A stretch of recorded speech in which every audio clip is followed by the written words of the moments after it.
धर्म न दूसर सत्य समाना, आगम निगम पुराण रखा। यदि हम जीवन में सत्यता को अपनाते हैं तो साक्षात नारायण हमारे ऊपर कृपा करते हैं। सबसे पहले सत्य की वंदना की गई।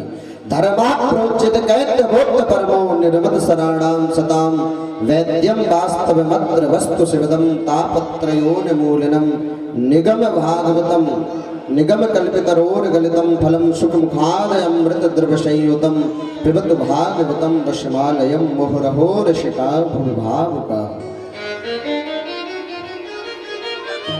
भागवत कथा के प्रथम स्कंद में, भागवत कथा के मध्य में और भागवत कथा के अंत में सप्तम दिवस में भी सत्य की वंदना की गई। और भागवत कथा के सार को बताया गया है। भागवत कथा का सार क्या है? कलियुग केवल नाम अधारा, सुमिर सुमिर नर उतरहि पारा। सप्तम दिवस में, विश्राम दिवस में भागवत कथा की महिमा श्रवण कराते हुए और महाराज परमात्मा के संकीर्तन की महिमा बताई गई है, नाम की महिमा बताई गई है। यदि हम कहीं पर बैठे हैं, दुकान में बैठे हैं, रूम में बैठे हैं, महाराज कोई काम भी कर रहे हैं, यदि हमें स्मरण हो रहा है तो परमात्मा का चिंतन करें। आप जाकर के वृंदावन में देखें भैया, वहां पर संत महात्मा सेवा करते, भंडारा बनाते, प्रसाद बनाते, खुद अपने हाथ से प्रसाद बनाते, तो वो परमात्मा का चिंतन करते हैं। यदि हम आप जाते हैं तो महाराज वो नाम नहीं लेते, नाम लेते हैं।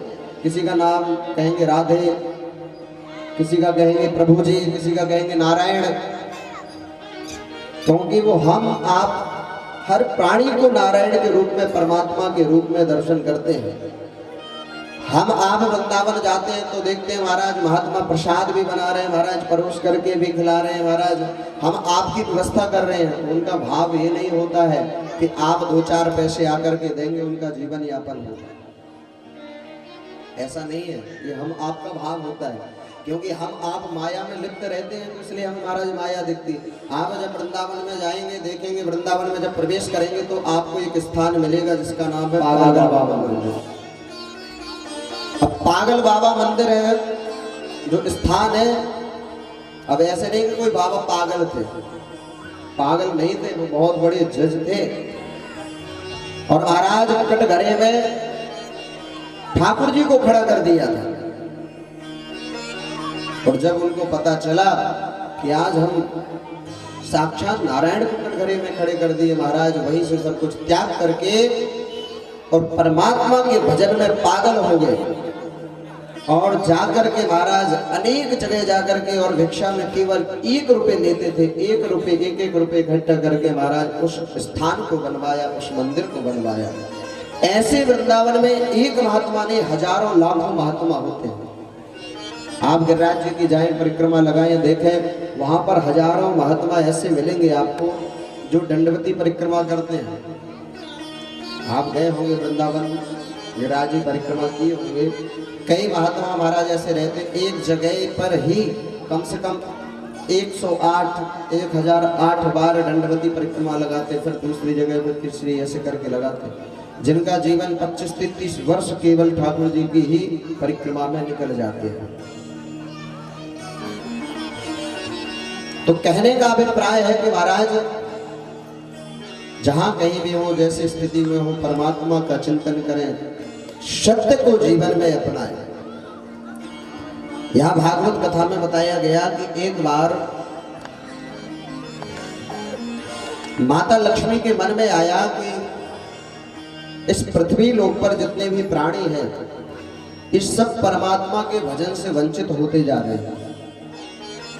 मन में भाव तो आता है, लेकिन महाराज माया का इतना प्रभाव है कि वो भजन नहीं कर पाते हैं। और जो बच्चों की चिंता सबसे ज्यादा किसको होती है? माँ को। पिता मेहनत तो करते हैं महाराज, लेकिन माँ को सबसे ज्यादा चिंता होती है। और माँ कौन है? लक्ष्मी। क्षीर सागर में नारायण की सेवा कर रही थी। मन में भाव हुआ कि कौन जाए, जाकर के भागवत धर्म का प्रचार प्रसार करे। जन जन तक इस कथा को कौन पहुंचाए। वहीं पर बैठे थे एक सुख के रूप में श्री सुखदेव जी महाराज, और वो बैठ करके परमात्मा का भजन कर रहे थे। श्री सुखदेव जी महाराज का परिचय बड़ा अद्भुत है महाराज।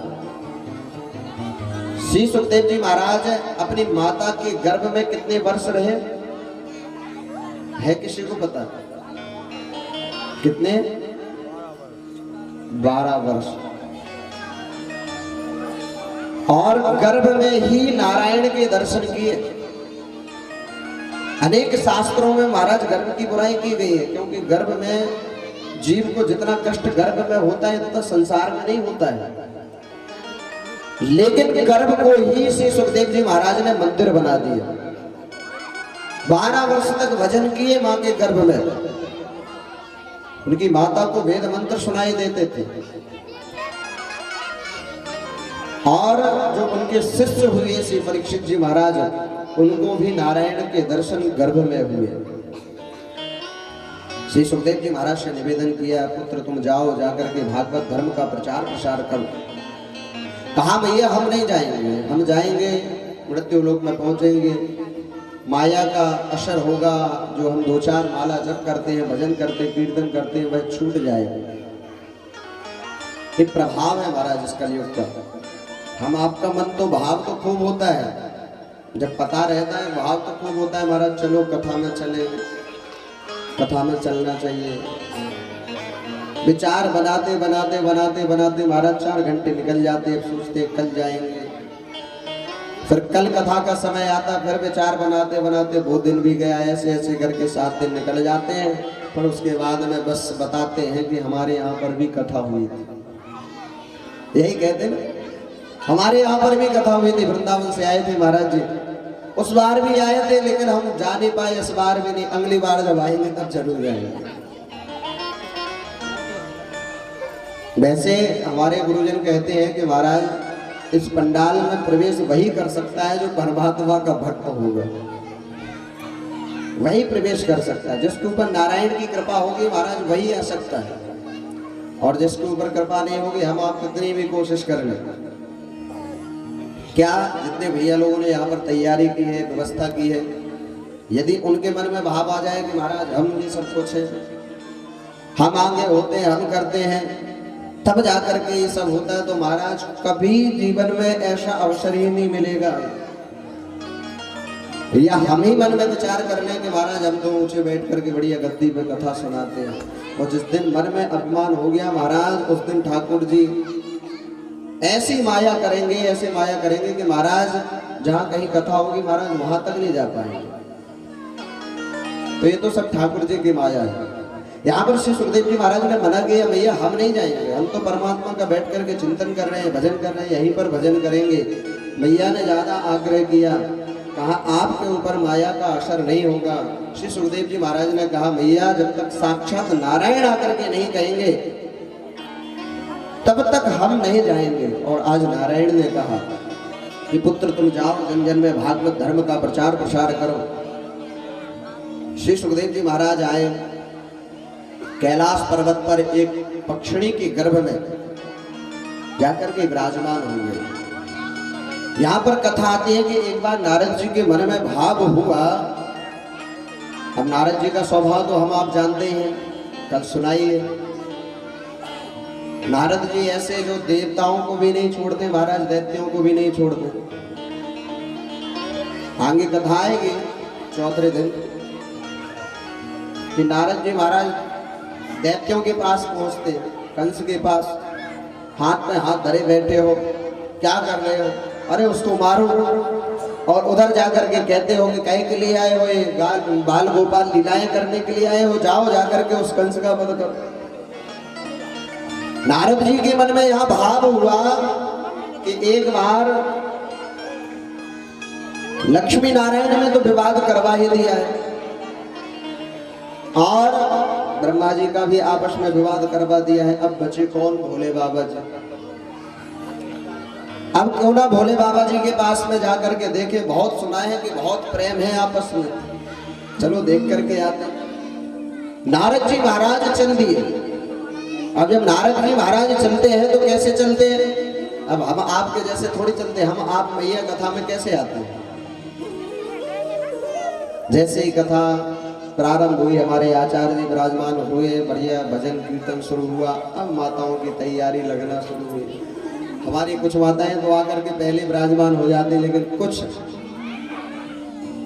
अब विचार बनेगा, फिर पड़ोसी को देखेंगे, फिर अरे बहना कथा में नहीं चलना है, चलना तो है, बस रुक जाओ 2-4 मिनट और। केवल 5 से 10 मिनट का रास्ता है कथा स्थल का, लेकिन आते आते तक महाराज पूरी आरती हो जाती है, संकीर्तन भी हो जाता है, फिर उसके बाद में आराम से आती, कम से कम आधा घंटा लग जाता है। क्यों लगता है? एक को लिया साथ में, फिर दूसरी को, फिर तीसरी को, फिर महाराज थोड़ी चर्चा हुई, फिर घर गृहस्थी की चर्चा होते होते होते होते फिर यहाँ पर आते। लेकिन नारद जी महाराज ऐसे नहीं आते। नारद जी महाराज के हाथ में क्या रहते? बीड़ा। और बीड़ा बजाते हुए नारद जी महाराज चल दिए और क्या गाते जा रहे हैं? श्रीमन्नारायण श्रीमन्नारायण श्रीमन्नारायण नारायण नारायण। बोलिए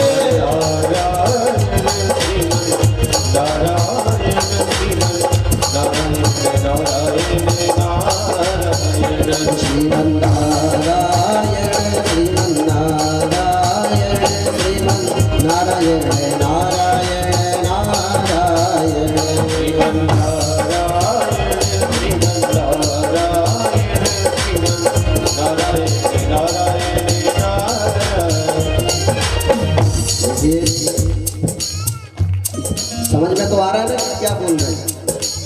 सबको आ रहा है समझ में? जब समझ में आ रहा है तो बोले, जोर से बोले थोड़ा। आप भजन करेंगे आपका कल्याण होगा, हम आप तो कर ही रहे हैं, ये टीम तो कर ही रही है भजन। हमारे आचार्य जी ना बोलेंगे ना महाराज आप लोग बजाएंगे, केवल हम बोलेंगे और हमारी माताएं बोलेंगी। कौन कौन बोलेगा? हाथ खड़ा करो। श्रीमन्नारायण श्रीमन्नारायण श्रीमन्नारायण नारायण नारायण श्रीमन्।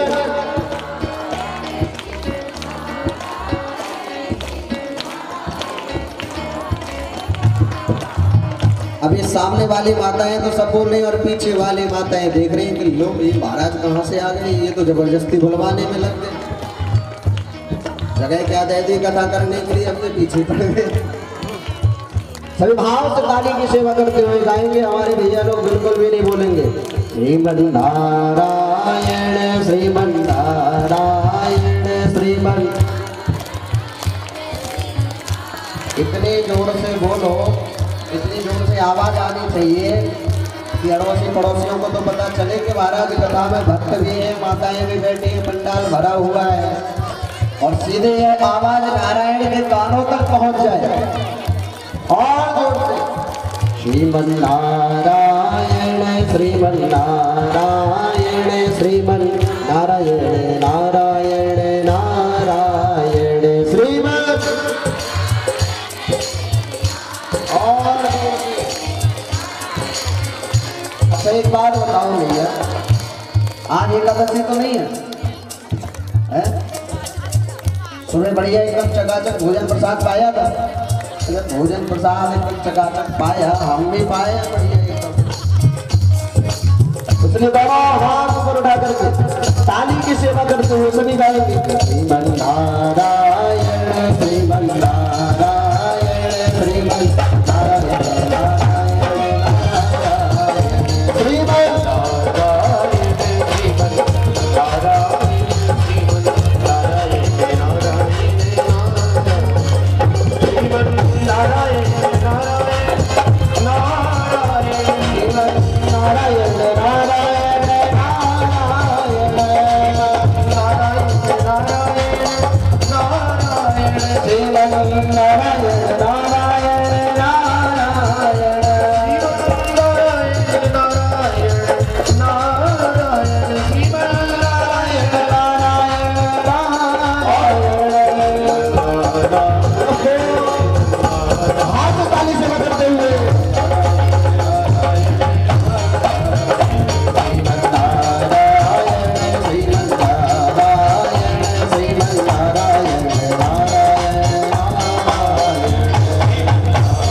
बजाते हुए चल दिए। नारद जी महाराज के मन में भाव है कि आज हम भूत भावन महादेव की कुटिया में जाएंगे और जाकर के देखें तो सही कि भोले बाबा और पार्वती में कितना प्रेम है।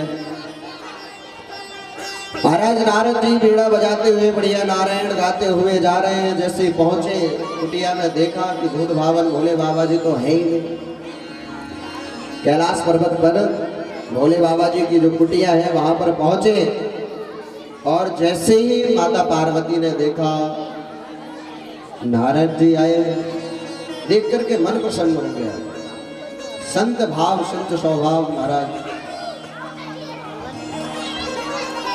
आओ आओ महाराज आओ, पधारो पधारो, आज हम धन्य हो गए, आज हमारी कुटिया में संत भगवान पधारे हैं।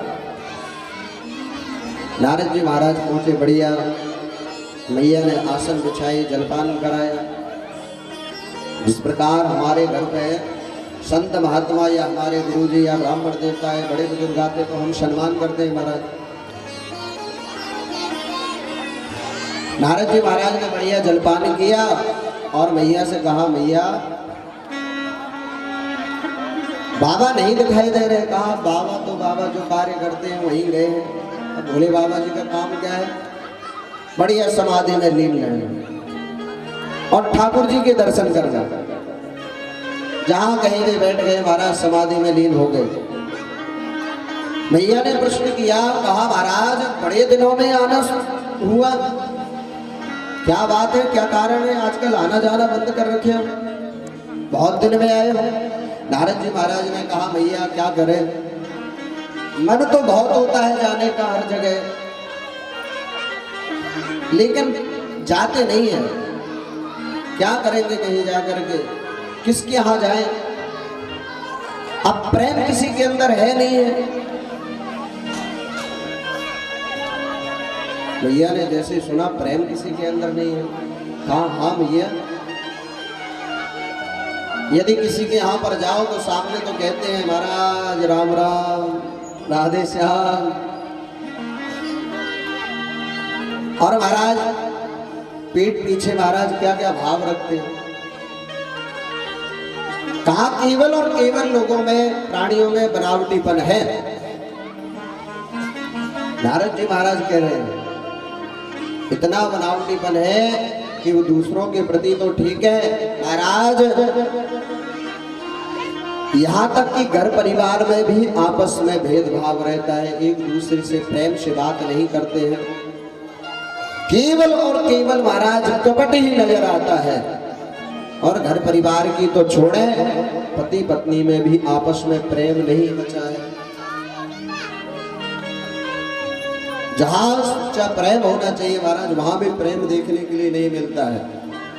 किसके यहाँ पर जाए? जैसे मैया ने सुना, कहा महाराज देखो हम दुनिया की तो बात नहीं कह रहे, लेकिन हमारे जो स्वामी हैं पतिदेव हमसे बड़ा प्रेम करते हैं, बड़ा स्नेह करते हैं। आपको बताया भगवान इतना प्रेम करते हैं कि जो गुरुदेव भगवान गुरु मंत्र देते हैं वो किसी को नहीं बताया जाता है, गुप्त रखा जाता है। गुरु मंत्र गुप्त होना चाहिए।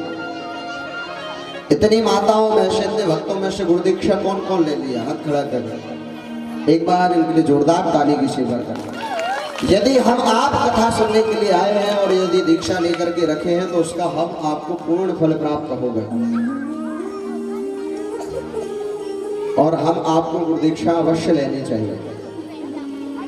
क्योंकि जो गुरु होता है वह जीवन को संवारता है, परमात्मा से मिलाता है, और गुरु के ही द्वारा हम आपको इष्ट प्रदान होता है, इष्ट प्राप्त होता है। परमात्मा, हर परमात्मा का, भगवान का भजन करें, लेकिन हम आपका एक इष्ट भी होता है। जब हमारे जीवन में संकट आता है, कभी कोई विपदा आती है, तो हमें वही देवी देवता याद आते हैं। जैसे कभी हमें शंका होती कि यहाँ पर कुछ गड़बड़ है, तो हम आप तुरंत महाराज रास्ते चलते चलते जय हनुमान ज्ञान गुण सागर जय कृष्ण महाराज अपने यहाँ हनुमान चालीसा याद आ जाता है। या जिस देवी देवता की हम आराधना करते हैं, पूजा करते हैं, महाराज तुरंत देवी जी याद आती है, तुरंत राम जी याद आते हैं। हमारे इष्ट याद आते हैं। और यह सत्य बात है कि महाराज गुरु दीक्षा में दिया हुआ जो मंत्र होता है वह बहुत प्रभावशाली होता है। यदि हमारे जीवन में संकट है और यदि हमारा कोई भी साथ नहीं दे रहा है तो एकांत में बैठ करके कम से कम 11, 21, 51, 108 बार गुरु मंत्र का जप कर लेना महाराज, वहीं पर कष्ट दूर हो जाएगा। आपको वहीं पर मार्ग मिलेगा, सही रास्ता मिलेगा। बड़ा प्रभावशाली होता है गुरु मंत्र। यदि हम नित्य प्रतिदिन अपने गुरु मंत्र की एक माला जप करते हैं और ठाकुर जी की सेवा करते हैं तो महाराज कोई व्यक्ति कितना भी हमारा बुरा सोचे, कितना भी बुरा करे, लेकिन कभी हो ही नहीं सकता है। ये प्रभाव है गुरु मंत्र का। संत महात्मा जो जंगल में विचरण करते हैं, गुरु मंत्र के सहारे महाराज ऐसे जंगलों में विचरण करते हैं, जीवन अपना चलाते हैं। नारद जी महाराज ने यहाँ पर बताया कि मैया संसार में हमने इसलिए आना जाना बंद कर दिया है, किसके यहाँ जाए, केवल बनावटीपन है। यहाँ पर मैया ने बताया कि प्रभु संसार की तो बात नहीं करते, पर हमारे पतिदेव हमसे बड़ा प्रेम करते हैं, स्नेह करते हैं। जो गुरु मंत्र किसी को बताया नहीं जाता है वह गुरु मंत्र भी हमें बता देते हैं।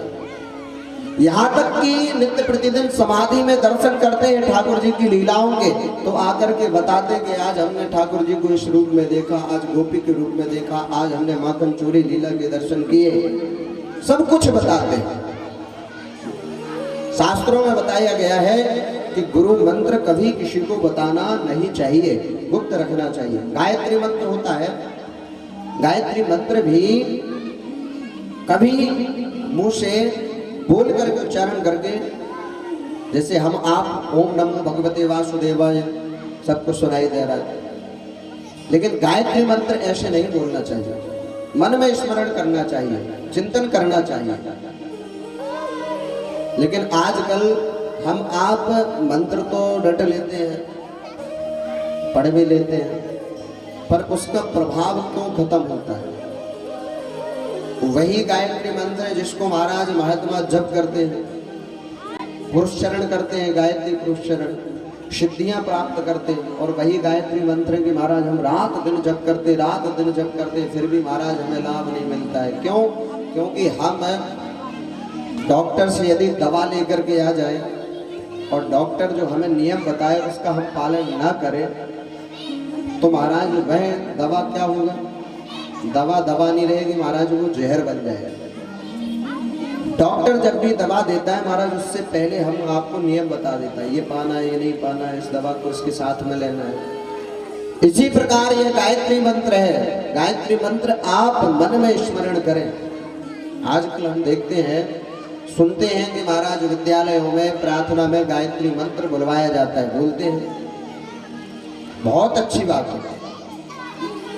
परंतु उस समय देखें कि बालक स्नान किए नहीं भी किए महाराज, जूते पहन करके खड़े हैं, शुद्ध है नहीं है, पवित्र है नहीं है, खड़े होकर के महाराज गायत्री मंत्र बोल रहे हैं।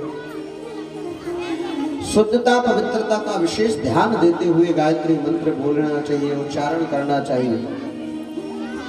यहां बताया कि हमारे तो पतिदेव हमको सब कुछ बता देते हैं। कहा अरे वाह, बहुत अच्छी बात है मैया, यह प्रेम होना चाहिए। तो फिर मैया आपको एक बात और बताई होगी। कहा क्या? कहा जो भोले बाबा जी के गले में जो मुंड की माला है, इसमें वो मुंड किसके हैं यह आपको पता होगा। जैसे मैया ने सुना, अब तो महाराज मैया एकदम शांत रह गई।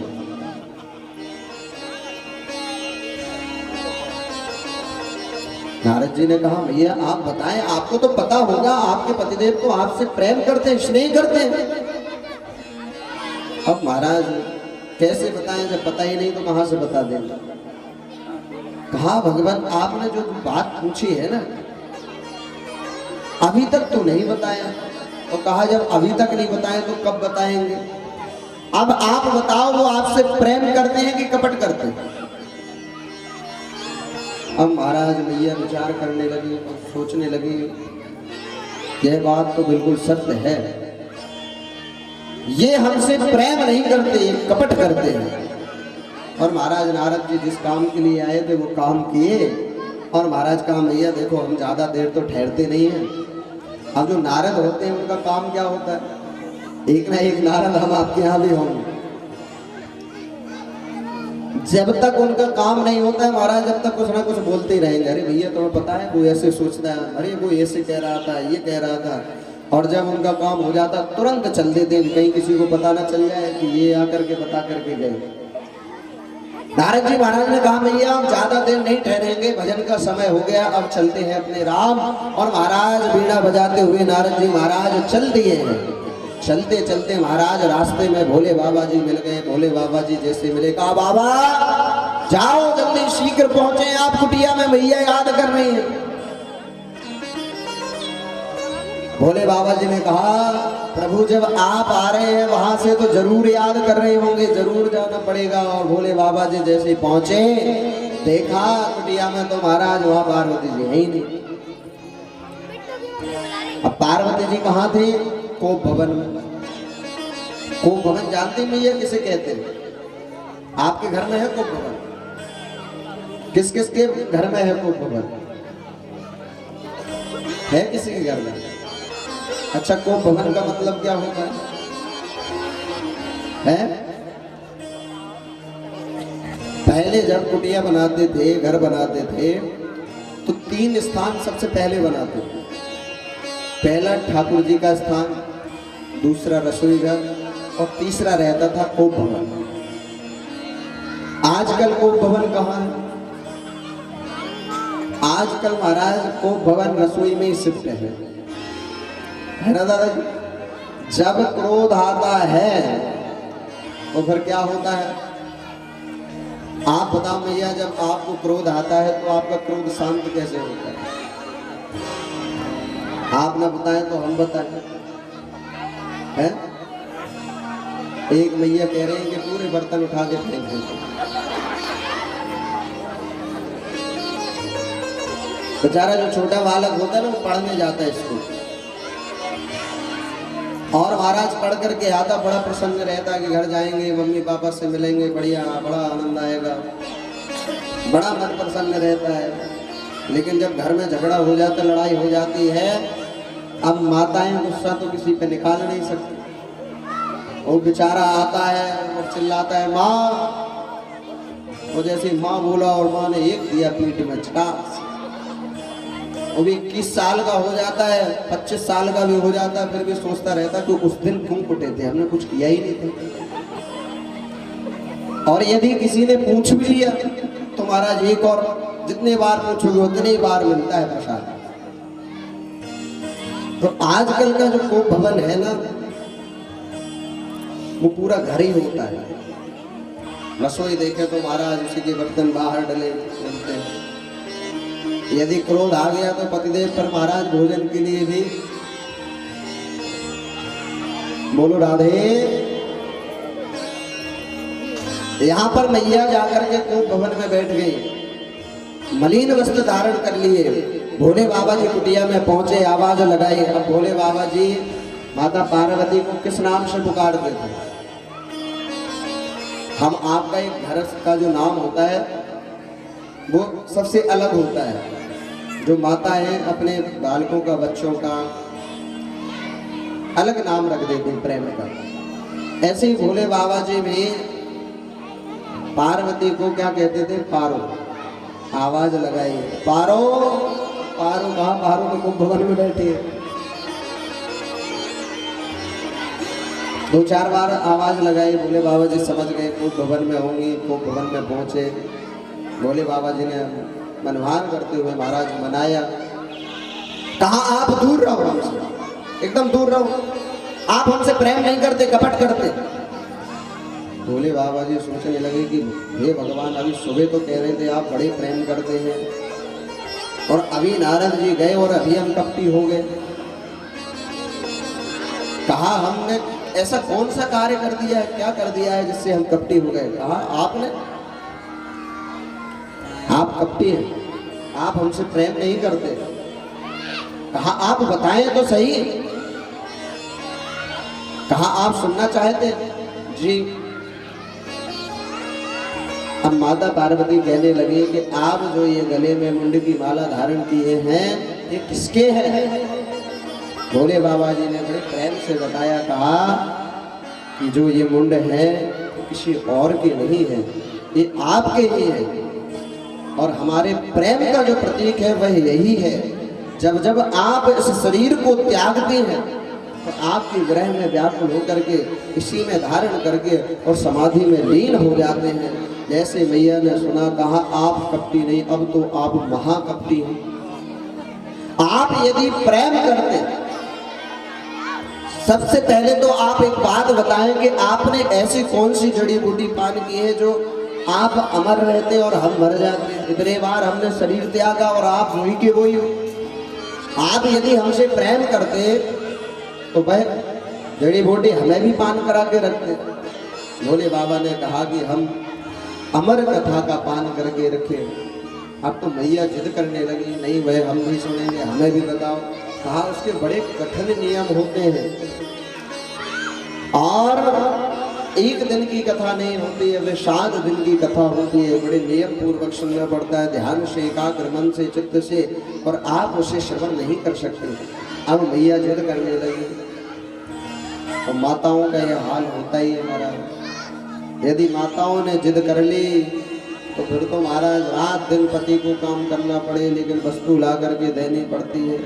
यदि मैया ने देख लिया पड़ोसी के यहाँ पर बढ़िया साड़ी आई है, भले चाहे महाराज उसकी 1000 की है, अपने यहाँ पर 5000 की रखी है, पर वो 5000 की सही नहीं है, वो ही सही है 1000 की। अरे और मंगाने का तरीका कैसा होता है भैया? बड़ा अद्भुत तरीका होता है हमारा। जब कोई चीज़ मंगानी हो ना, मांगनी हो, बढ़िया सुंदर सुंदर पकवान बनाए जाते, और जब पतिदेव आते हैं तो बढ़िया परोस करके बढ़िया, और जैसे पतिदेव पाना प्रारंभ करते हैं, अरे आपको पता है पड़ोसी के यहाँ क्या आया है? नहीं हमें पता नहीं। अरे आपको कैसे पता होगा? आपको थोड़ी घर की सुध रहती है, आपको तो केवल काम ही काम दिखता है। अरे उसके पति ने उसे साड़ी दिलवाई है, बहुत बढ़िया है। अब पतिदेव ने मना कर दिया कि नहीं अभी पैसा नहीं मालूम है, तो महाराज वो जितनी रोटी खाई उससे आगे नहीं खा पाता है, तो उसे छोड़ करके ही जाना पड़ता है। यदि मना कर दिया और यदि हाँ कह दिया तो महाराज सब आनंद में। भोले बाबा जी ने पहले मना किया, बड़ा क्रोध आया महाराज। जब भोले बाबा जी ने हाँ कह दिया तो माने, नियम बताए कथा के। महाराज कुटिया से बाहर निकले, कैलाश पर्वत पर गए, जाकर के वहाँ पर भोले बाबा जी ने त्रिशूल जैसे ही अपना छोड़ा, सारे जीव वहाँ से सब भाग गए। केवल एक सुख पड़ा हुआ था अंडे के रूप में। कथा प्रारंभ हुई। अब कथा कैसे प्रारंभ हुई? हम आपके जैसे थोड़ी महाराज, अपने यहाँ कथा कैसे चल रही है? जब कथा प्रारंभ होती, हनुमान चालीसा होता है, भजन होता है, कीर्तन होते हैं, महाराज आरती होती है, फिर महाराज एक संकीर्तन होता है, उसके बाद में फिर कथा प्रारंभ होती है, उसके बाद में फिर जैसे ही कथा शुरू हो जाती, यहाँ मंगलाचरण शुरू होता, वहाँ से माताओं का निकलना शुरू होता है और महाराज आधी कथा हो जाती। तब तक हम आप आते और 10-15 मिनट सुने और उसके बाद में महाराज फिर चलने की बारी हो जाती है। अब ऐसी कथा नहीं हो रही थी वहां पर, वहां तो ब्रह्म मुहूर्त 5 बजे जो कथा प्रारंभ होती थी महाराज, पूरी रात दिन कथा चल रही है और पुनः फिर से 5 बजे प्रारंभ हो जाती थी। ऐसे 7 दिन 7 रात्रि पर्यंत कथा चलती रही महाराज एकाग्र मन से चित्त से कथा सुन रहे थे। अब महाराज कथा चलते चलते पहला दिन हुआ, दूसरा, तीसरा, चौथा। महाराज चौथे दिन की जब कथा प्रारंभ हुई, बेचारा जो अंडे के रूप में सुख पड़ा हुआ था वह भी कथा सुनता रहा। जब कथा प्रारंभ हुई तो बताया, भूत भावन महादेव ने कहा कि जब कथा होती है, कथा हम कहते हैं ठाकुर जी की, तो हम समाधि में लीन हो जाते, हमें याद नहीं रहता कि कथा कौन सुन रहा है कौन नहीं सुन रहा है। अब हमको पता कैसे चलेगा कि आप कथा सुन रहे हैं? तो एक नियम बता दिया, और नियम क्या? ओम ओम का उच्चारण करना। यदि हम आप भी बैठ करके कथा को सुन रहे हैं तो ओम नमो भगवते वासुदेवाय इस मंत्र का जप करना चाहिए या राम जी का जप करना चाहिए। जो भी मंत्र आता हो, नहीं आता है तो ओम नमः शिवाय, नहीं आ रहा है तो केवल ओम का उच्चारण करें और कथा को सुने।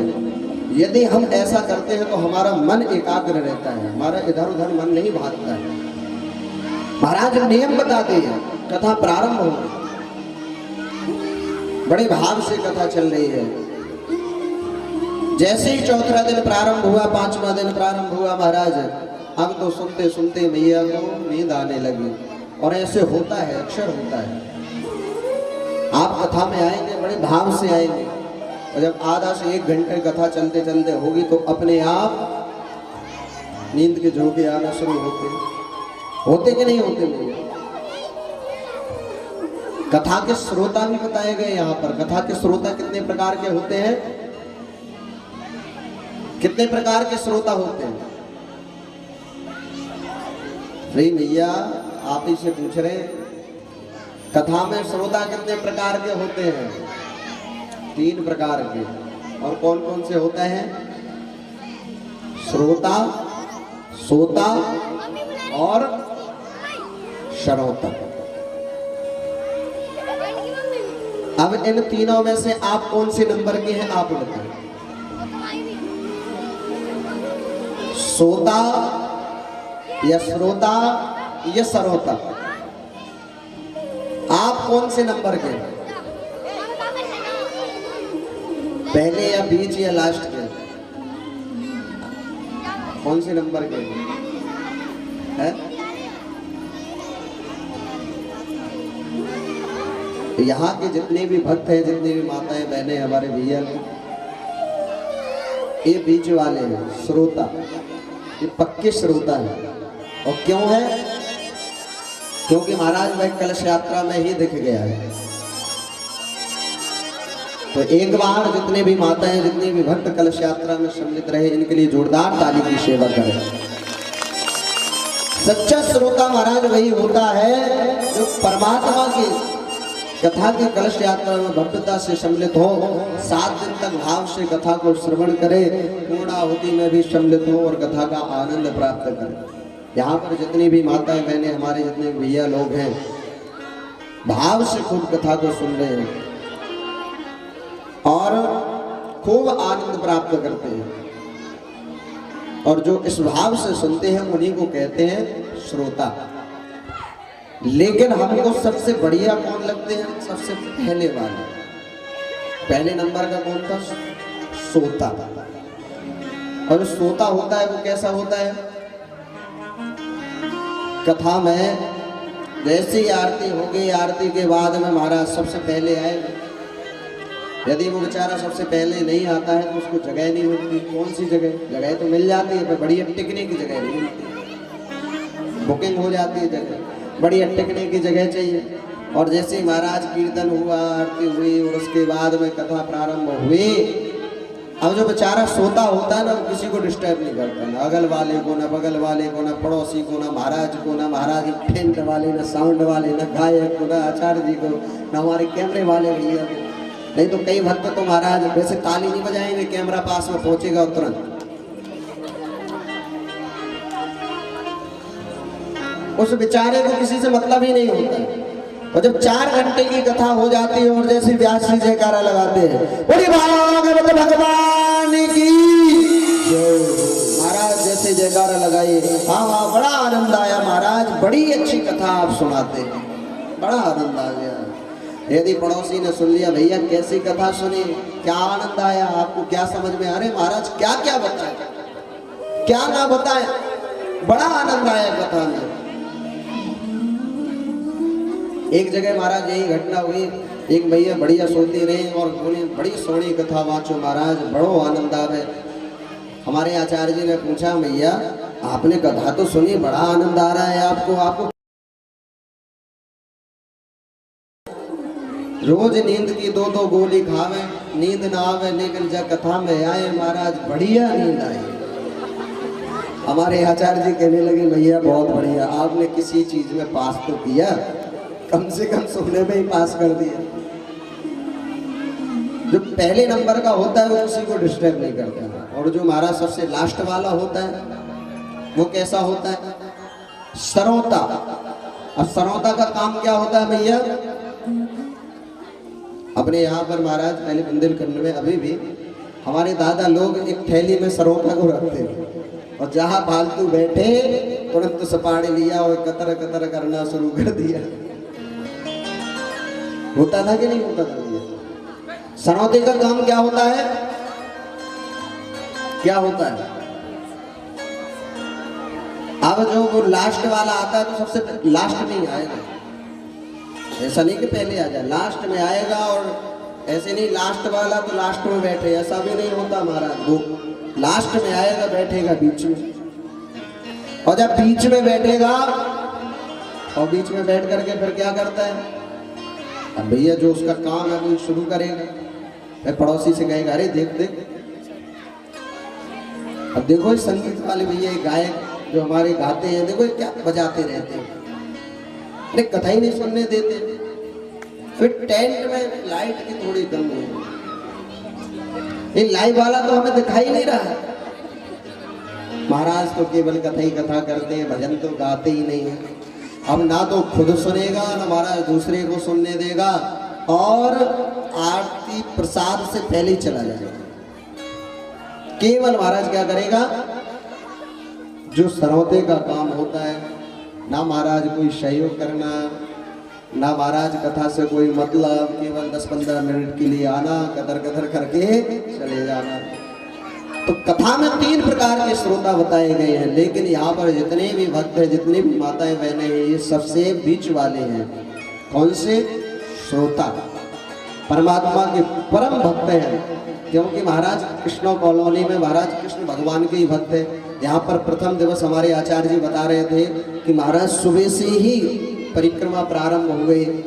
हमारे आचार्य जी ने कलश कुछ अंदर रख दिए, माताएं अपने अपने कलश निकाल करके बाहर तिलक चंदन आरती पूजा सब कर रहे हैं। महाराज परिक्रमा लगा रहे हैं, अपने घर से गोपाल जी ला रहे हैं, अभिषेक कर रहे हैं, अपने गृह कार्यों को छोड़ करके महाराज ठाकुर जी की सेवा में लग रहे हैं।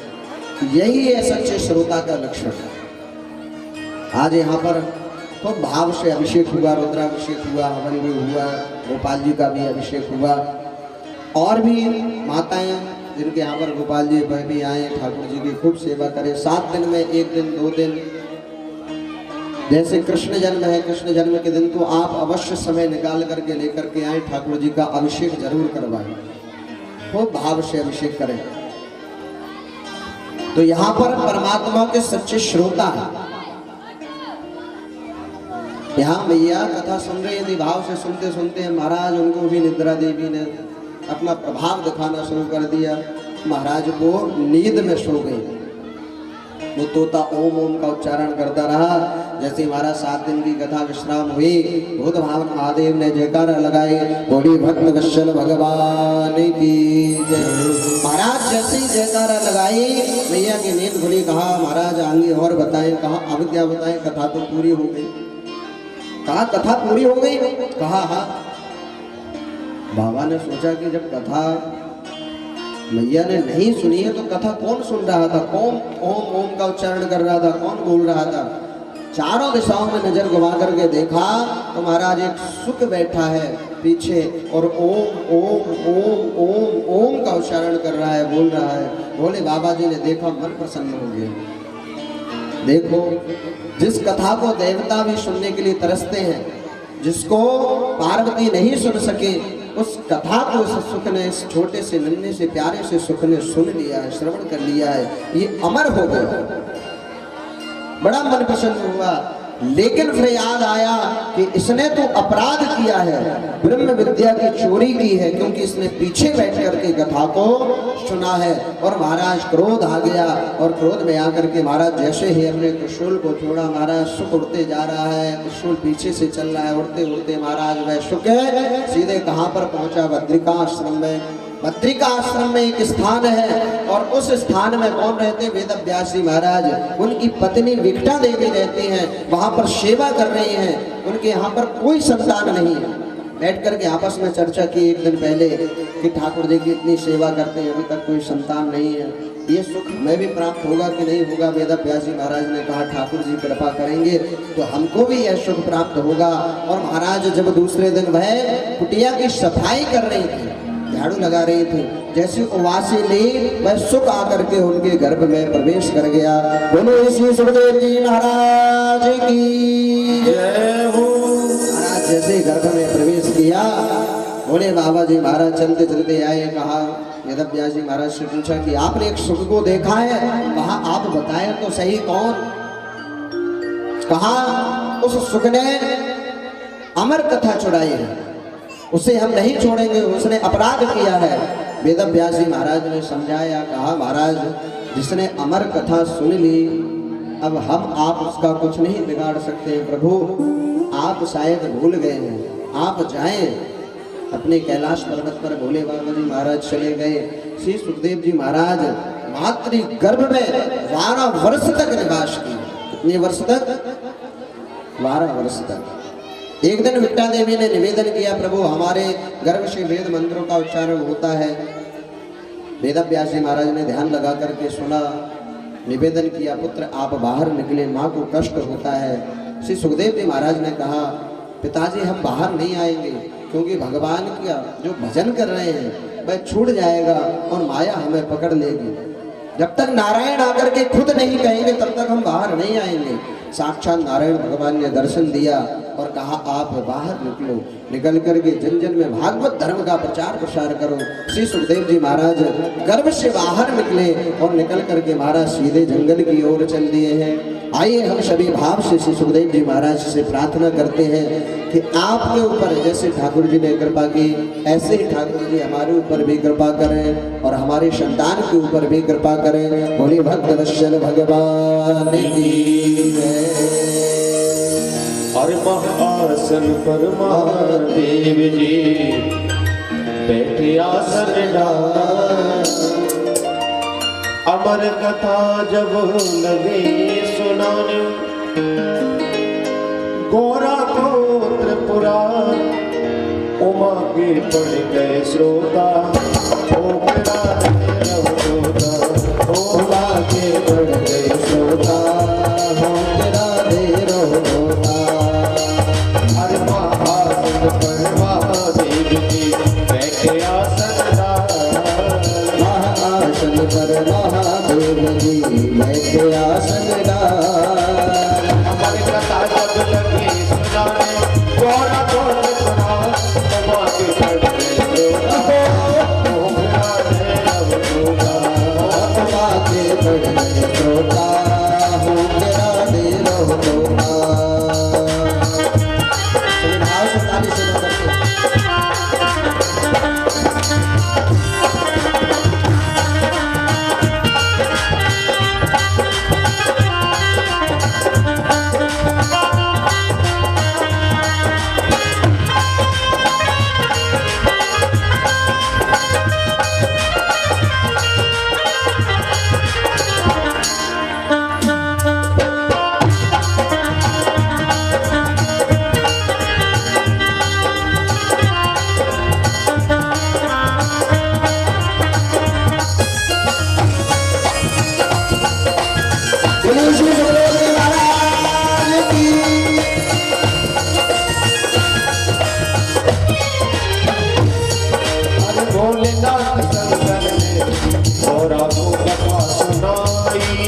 भाव से ताली से शंकर ने गौरा को कथा सुनाए, और कथा हुई ना पूरी और नींद उमा को आई, कथा हुई ना पूरी और नींद उमा को आए। भोलेनाथ जी समझ न पाए, भोलेनाथ जी समझ न पाए, भोलेनाथ जी समझ न पाए, भोलेनाथ जी समझ न पाए। ओ तभी वो कौन आगे बढ़ गए श्रोता, ओ बातें पड़ गए श्रोता, हो गिरा दे होता।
इसमें आगे आगे तोता दौड़े, आगे आगे तोता दौड़े, आगे आगे तोता दौड़े, आगे आगे तोता दौड़े, पीछे से दुपट्टा हो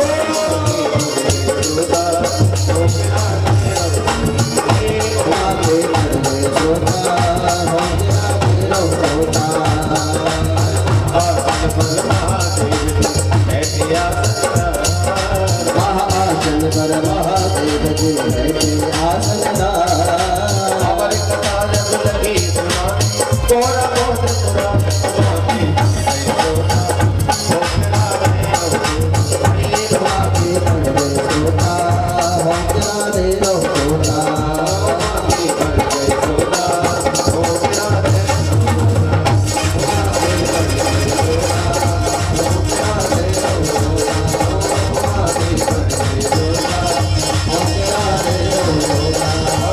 आगे बढ़ जय सोना भोगना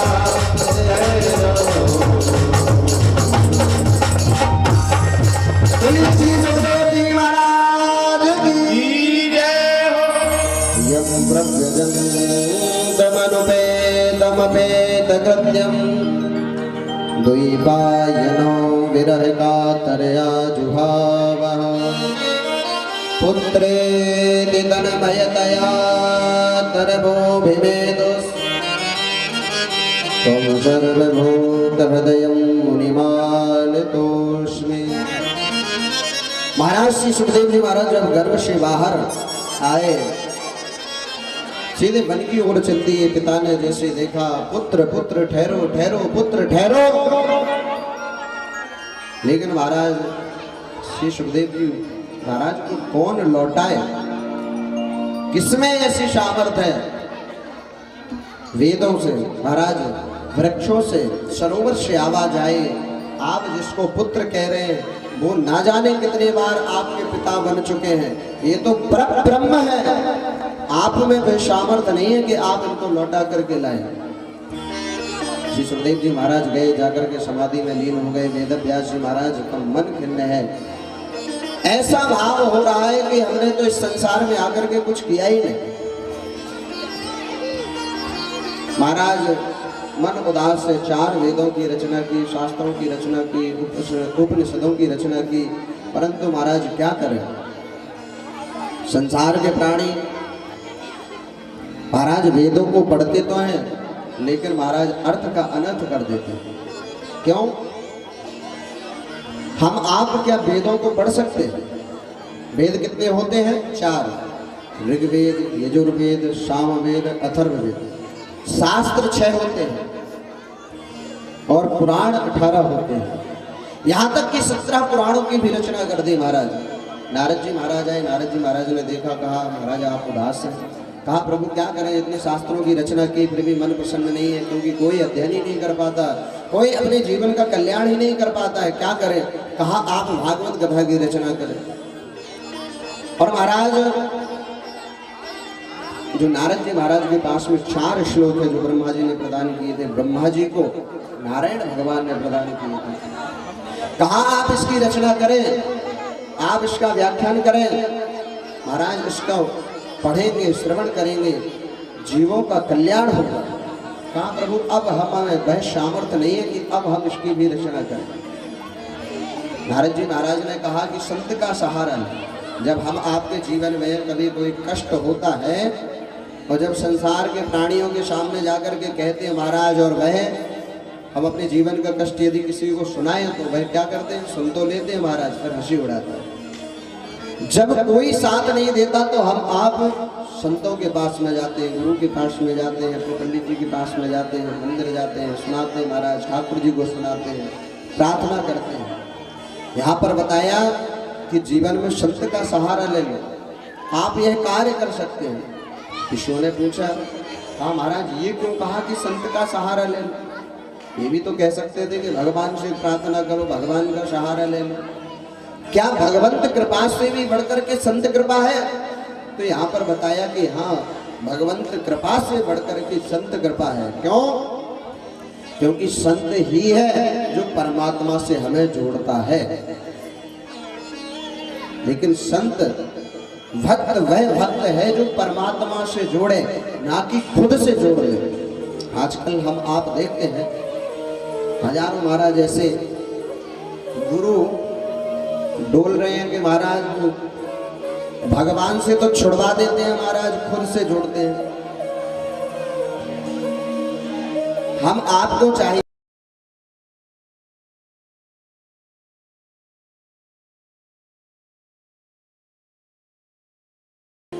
यदि वो ला करके महाराज चिट्ठी खुद स्वयं ही रखने लगे और महाराज वहां पर ना भेजे जिसके यहाँ चिट्ठी जानी है, तो महाराज क्या उसका उपयोग हो पाएगा? जो गुरु होता है, संत होता है, वह क्या करता है? हम आपको भगवान से जोड़ता है, एक माध्यम है। आप आओगे, प्रार्थना करोगे, भैया हमारा एक काम नहीं हो रहा है, तो वो उपाय बताते हैं कि आप ठाकुर जी की ये सेवा करें, आप ये सेवा करें, आपका काम जरूर होगा। अब यदि वो खुद ही अपनी कहने लगे कि महाराज ये सेवा करो, वो सेवा करो, तो क्या कल्याण होगा? लेकिन हम आप महाराज जान करके भी अनजान बनते हैं। सबसे पहले ना भगवान से जुड़ेंगे, ना मंदिर जाएंगे, किससे जुड़ते हैं? सीधे महाराज से। महाराज कोई भगवान मान बैठते। फिर महाराज कई ऐसी स्थिति होती है, कई ऐसे महाराज भी होते हैं कि महाराज वो कभी कभी कारागृह में भी पहुंचते हैं जहाँ भगवान का जन्म हुआ। फिर हम आप पछताते भी हैं, हम आप सब जानते हैं, पर महाराज मानते नहीं। परमात्मा से जुड़ना चाहिए। बताइए संत कृपा सबसे बड़ी है। हाँ प्रभु, आप हमें विस्तार से बताए, हम समझ नहीं पाए हैं। संत कृपा कैसे ऊंची हो सकती, कैसे बड़ी हो सकती? नारद जी महाराज ने कहा कि हम कोई और कथा नहीं सुनाएंगे, अपने पूर्व जन्म का वृत्तांत सुनाएंगे। पहले हम पूर्व जन्म में क्या थे? एक हम दासी पुत्र थे। कौन थे? दासी पुत्र। और जो दासी होती है ना महाराज, उसका हाथ का छुआ जल भी समाज ग्रहण नहीं करती है, स्वीकार नहीं करती है। नारद जी महाराज कहने लगे कि हम दासी पुत्र थे, हमारा शरीर इस धरा पर आने से पूर्व ही हमारे पिता का शरीर पूरा हो गया था। केवल हम थे और हमारी माँ थी, कुटिया भी नहीं थी रहने के लिए।